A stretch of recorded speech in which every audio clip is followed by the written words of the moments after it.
کہ میاں بیوی میں اگر طلاق ہو گئی ہے یا کسی وجہ سے علیحدگی ہو گئی ہے تو سب سے زیادہ جو اس رشتے کے الگ ہونے سے متاثر ہوتے ہیں وہ بچے ہوتے ہیں، کیونکہ ظاہر سی بات ہے میاں بیوی کا رشتہ جتنا مضبوط ہے اتنا کچا بھی ہے دھاگے کی طرح۔ ایک ذرا سی بات جو ہے اختلافات پیدا کر دیتی ہے، وہ اختلافات کہاں جا کے ختم ہوتے ہیں؟ ظاہر سی بات ہے یا تو رشتہ ٹوٹنے پہ ختم ہوتے ہیں یا پھر ہمیشہ کے لیے اس تعلق میں ایک ایسا تناؤ یا ایسا کھچاؤ آ جاتا ہے کہ جو کہ اس رشتے کی وجہ سے بچوں پر یا گھر کے ماحول پر اثر انداز ہوتا ہے۔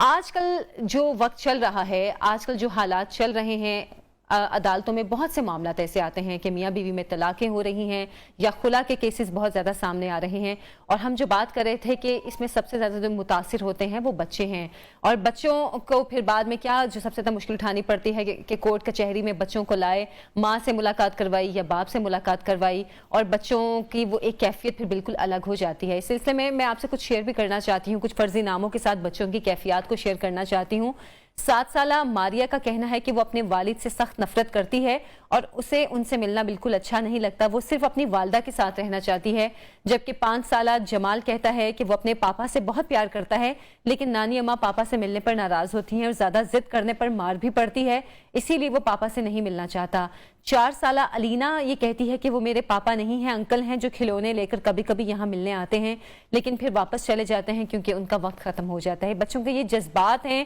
کہ جو گارڈین کورٹ میں اکثر سننے اور دیکھنے کو ملتے ہیں، اور شاید ماں باپ اپنے رشتے کو یا بناتے وقت یا ختم کرتے وقت یہ سوچتے بھی نہیں ہیں کہ ہم جو رشتہ بنانے جا رہے ہیں اس پہ ہم نے بعد میں کتنا کام کرنا ہے، یا جو رشتہ ہم ختم کرنے جا رہے ہیں اس کے اثرات کیا ہوں گے ہمارے بچوں پر۔ اسی سلسلے میں ہم بات کریں گے، ایڈوکیٹ ہائی کورٹ ہیں فہد احمد صدیقی صاحب ہمارے پروگرام میں موجود ہیں۔ السلام علیکم سر، پروگرام میں آپ کو خوش آمدید کہتی ہوں۔ فہد صاحب، جیسا میں نے کہا کہ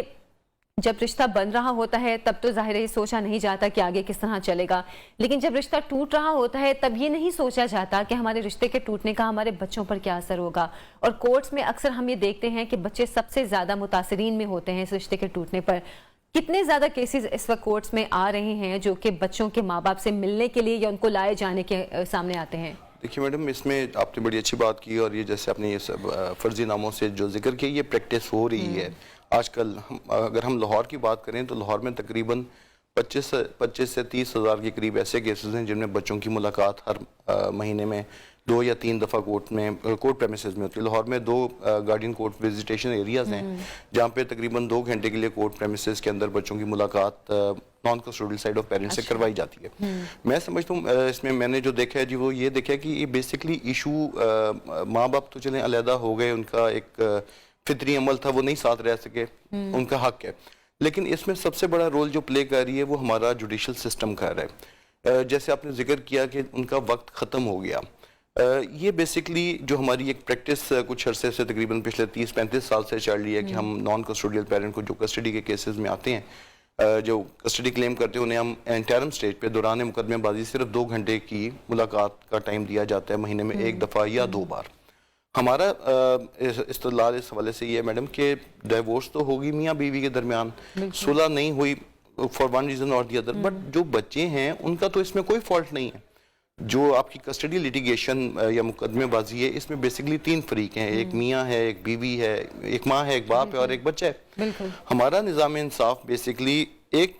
کسی ایک فریق کو انصاف دیتے ہوئے دوسرے فریق کے ساتھ زیادتی کر جاتے ہیں۔ جیسے میں نے گزارش کی کہ ڈیورس یا طلاق یا خلا مابین زوجین ہو رہی ہے، اس میں بچے کا کوئی رول نہیں ہے، نہ اس نے اپنے ماں باپ کی علیحدگی میں کوئی رول پلے کیا ہے۔ تو جب آپ اس بچے کو 2 گھنٹے یا 3 گھنٹے کے لیے کورٹ پریمیسز میں ملاقات کے لیے بند کر دیتے ہیں یا اسے ٹائم دیتے ہیں، تو وہ بیسکلی آپ اس بچے کو سزا دے رہے ہیں۔ اگر اس بچے کی اپنے نان کسٹوڈیل پیرنٹ کے ساتھ میکسیمم ایکسیس ہوئی، یہ جو آپ بتا رہی ہیں کہ اس بچے نے ایسا کہا کہ جی میں اپنے پاپا سے نہیں ملنا چاہتے، تو آپ سوچئے کہ 4 سال کا یا 3 سال کا یا 5 سال کا بچہ کیسے ڈیٹرمن کر سکتا ہے کہ اس نے کس سے ملنے،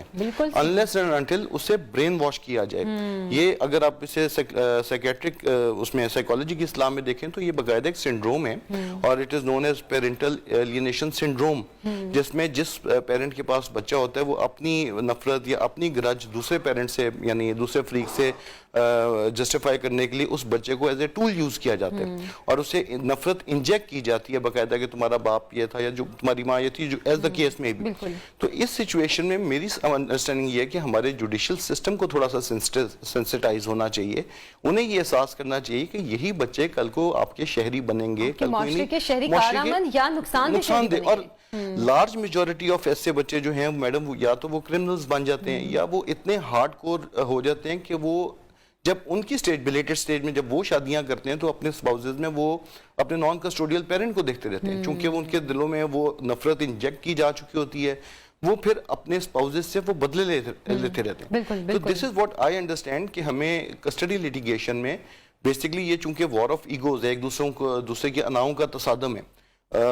एक रीजन या किसी भी वजह से अलहदगी हो गई मियाँ बीवी में, वो अगले 20 साल या 5-10 साल एक दूसरे को नीचा दिखाने की जो एक जुस्तजू करते रहते हैं, उसमें हमारे जुडिशियल सिस्टम को पार्ट नहीं बनना चाहिए। इसमें एक चीज जो मैंने कुछ अरसे से देखी है, या हम अगर इसको ये कहें कि कुछ पढ़ी लिखी सोसाइटी के लोगों ने ये एक जो तरीका अपनाया है कि अगर पेरेंट्स में अलहदगी हो गई तो उनमें ये खींचातानी नहीं होती है कि बच्चा इससे मिलेगा या नहीं मिलेगा, इसके पास जाएगा या नहीं जाएगा। वो आपस में मिलकर डिसाइड कर लेते हैं, ठीक है तुमने जब बच्चे से मिलना है तुम मिल लो, या तुमने बच्चे को अपने पास रखना है रख लो। ये एक रवैया क्या कोर्ट्स में देखने में आता है? जी, अभी सुपीरियर कोर्ट्स ने इस सब्जेक्ट के ऊपर काम किया और मैं इस चीज़ को बहुत अरसे से एजिटेट कर रहा हूँ, शेयर्ड पेरेंटिंग के कॉन्सेप्ट। बेसिकली पाकिस्तान में जो लिटिगेशन है वो सोल कस्टडी पे है, बच्चा मुझे दे दो या बच्चा उससे दे दो। तो we are trying to introduce कि आप इसमें एक बाहमी मुशावरत से या कोर्ट की इंटेलिजेंस से कोर्ट इस चीज़ को एडजुडिकेट करे कि अगर कस्टडी एक पेरेंट को दे दी जाए तो एक्सेस दूसरे पेरेंट को दे दी जाए। इस बारे में सुप्रीम कोर्ट ऑफ पाकिस्तान की एक जजमेंट भी है 2018 SCMR 1991, जिसमें उन्होंने कस्टडी मदर को दे दी और equally balance visitation rights father को दे दिए। तो मेरी अंडरस्टैंडिंग है कि अब इस सिचुएशन में हमें पिछले 70 साल या 80 साल पुराने जो कॉन्सेप्ट्स हैं उनको छोड़ के इसको नए जमाने के मौजूदा जो कॉन्सेप्ट्स हैं उन्हें इम्प्लाई करना चाहिए, एक्चुअल वेलफेयर ऑफ माइनर की बात करनी चाहिए ऑन ग्राउंड। बिल्कुल। अच्छा, एक चीज़ और भी है, हम जैसे अभी रवैयों की बात कर रहे थे कि बच्चे के रवैयों पर इन चीज़ों का बहुत असर पड़ता है। आपके सामने ज़ाहिर कोर्ट में ऐसे केसेस बेतहाशा आते होंगे जब पेरेंट्स इस तरह बच्चे को लेकर आते हैं किसी एक से मिलवाने के लिए, या किसी जो पेरेंट्स में से किसी एक को कोई आता है बच्चों को मिलने के लिए, एक बिहेवियर बच्चे का क्या होता है, क्योंकि ये एक साइकोलॉजिकल, जाहिर डायरेक्ट साइकोलॉजिकल इशू है ये, इसमें बच्चों का बिहेवियर क्या होता है और कितनी एज के बच्चे ज़्यादा होते हैं? मैंने मैडम देखा है कि अनफॉर्चुनेटली अब तो जो ट्रेंड जा रहा है 6 महीने से लेके 5-6 साल की उम्र तक या इवन ज़्यादा उम्र तक, लेकिन ज़्यादातर इसका जो तादाद बच्चों की है वो 6 माह से शुरू होकर तकरीबन 7 साल की उम्र तक के बच्चे कोर्ट्स में ज़्यादा आ रहे हैं। हम ये अंदाजा लगा सकते हैं कि जो शादियों का इस वक्त वो एक टाइम पीरियड चल रहा है, कितना अर्सा सस्टेन करती हैं, मतलब वो 6 से 7 से 8 साल बस शादी चलती है और उसके बाद डिवोर्स। बहुत रेयर केसेस में 6 से 8 साल चल रही है। इसको जो हमने इसका डाटा कलेक्ट किया था उसके मुताबिक मैक्सिमम जो शादी की इसका सक्सेसफुल रेट है 3 से 5 साल है। अच्छा। और 6 माह से लेके 8 साल के बच्चे तक कोर्ट में आते हैं और कोर्ट्स उन्हें 2 घंटे की विजिटेशन जब अलाउ करती हैं तो मोस्टली हमने ये देखा है कि बच्चों की जो कस्टोडियल पेरेंट्स है वो खुद नहीं आते, बच्चे या अपने बाप वालिद के जरिए भेज दिए जाते हैं, भाई के जरिए। बहुत सारे केसेस में ड्राइवर्स, मुंशी बच्चे कोर्ट में लेकर आ रहे हैं नॉन कस्टोडियल पेरेंट्स से मुलाकात के लिए, और जब वो बच्चे लाए जाते हैं उन्हें बाकायदा प्रोग्राम करके लाया जाता है कि आपने अपने नॉन कस्टोडियल पेरेंट के साथ, वो बाप हो या माँ हो, इररिस्पेक्टिव बदतमीजी करनी है, ह्यूमिलिएट करना है, उसे अब्यूज करना। ऐसे कई केसेस में देखा भी गया है कि 4-4 साल का बच्चा वो अब्यूज करे अपने non custodial side of parent को, और बाकायदा ट्रेन करके लाया जाता है, फिर सामने बैठ जाते हैं वो जो पेरेंट्स बच्चे लेकर आते हैं मुलाकात की नीयत से, सामने बैठ के बच्चे को ट्यूटर करना शुरू कर देते हैं। और आप खुद सोचिए कि 1.5 घंटे या 2 घंटे की मुलाकात में बच्चे की अगर 3 साल उम्र है या 4 साल उम्र है, वो क्या एक्सप्रेस करेगा, वो मुलाकात का हासिल क्या है, में लग जाएगा कि अच्छा मैंने क्या बात क्या करना है, या वो इन द मीन टाइम वो सुलेस होते होते से उसे तकरीबन 1.25-2 घंटे गुजर जाएंगे। 10 या 12 मिनट की वो बाप की या माँ जो भी नॉन कस्टोडियल पेरेंट है उसकी वो मोहब्बत या अफेक्शन यूटिलाइज कर सकता है। मेरी अंडरस्टैंडिंग ये है कि हमें इस मामले को कंसिडर करना चाहिए प्रायोरिटी बेसिस पे, right from the day first जिस वक्त आपकी लिटिगेशन शुरू हो रही है, आप बच्चे की मैक्सिमम एक्सेस का एक स्केड्यूल बना दें। उस बच्चे की उम्र को मद्देनजर रखते हुए 3 साल, 5 साल, 7 साल जितनी उम्र है उस बच्चे की, उतना एक रेगुलर उसे कोर्ट से निकालें। हमारे लाहौर में तो फिर कोर्ट का सिस्टम कुछ मुअज़्ज़ज़ कह लें या रीजनेबल है, बाकी शहरों में तो इतना भी नहीं है। क्रिमिनल्स की हथकड़ियां लगी हुई, पेशी भी हो रही है, कोर्ट उन्हें रिमांड्स भी दे रही है और साथ उसी कोर्ट प्रेमिसेस के अंदर बच्चे की मुलाकात हो रही है। तो खुदारा इस नेशन में अगर आप समझते हैं कुछ तब्दीली लाना या बेहतरी लाना तो इन बच्चों के ऊपर फोकस कीजिए। हम तो अपनी जिंदगियां गुजार चुके हैं। फहद साहब, इसमें जो इस्लामिक लॉ है, क्या जुडिशल सिस्टम हमारा उसको फॉलो कर रहा है, क्या उसके मुताबिक चल रहा है? क्योंकि इस्लामिक लॉ में भी तो ये चीज़ों के ज़ाहिर हर चीज़ की वजाहत है, इस्लाम में तो हर चीज़ की वजाहत है। मेरे अंडरस्टैंडिंग के मुताबिक जी हमारा जुडिशल सिस्टम इस्लामिक लॉ को in letter and spirit follow नहीं करता। Islamic law is considered as personal law of the minor, और जबकि वेलफेयर ऑफ माइनर जो है वो पैरामाउंट कंसिडरेशन होती है कोर्ट के सामने, बिल्कुल, जो बच्चे की हकीकी फलाह है। लेकिन वो हकीकी फलाह तय करते करते हमारी अदालती निज़ाम में तकरीबन 3 से 5 साल का अरसा गुजर जाता है। और इस 3 से 5 साल अगर एक बच्चा फर्ज करते हैं कि वो 2 साल की उम्र में लिटिगेशन में इन्वॉल्व हुआ है और वो 7 साल की उम्र में एक डिसीजन आता है, तो वो 5 साल का अरसा रीजनेबल एक्सेस ना होने की वजह से एक पेरेंट को इवेंचुअली वो साइकोलॉजिकली डिरेल हो चुका होता है और स्वाय नफरत, और आप उसे कह सकते हैं वो खुद कुछ बम्बार की सी सिचुएशन इख्तियार कर लेते हैं। और फिर 7 साल के बाद अगर कोर्ट उसे बुला के पूछे बेटा आपने किसके पास जाना है, तो इट्स अंडरस्टूड कि वो बच्चा उसी के हक में स्टेटमेंट देगा जिसके पास वो रह रहा है। बिल्कुल, तो बेसिकली हम उस बच्चे से उसकी पूरी एक साइड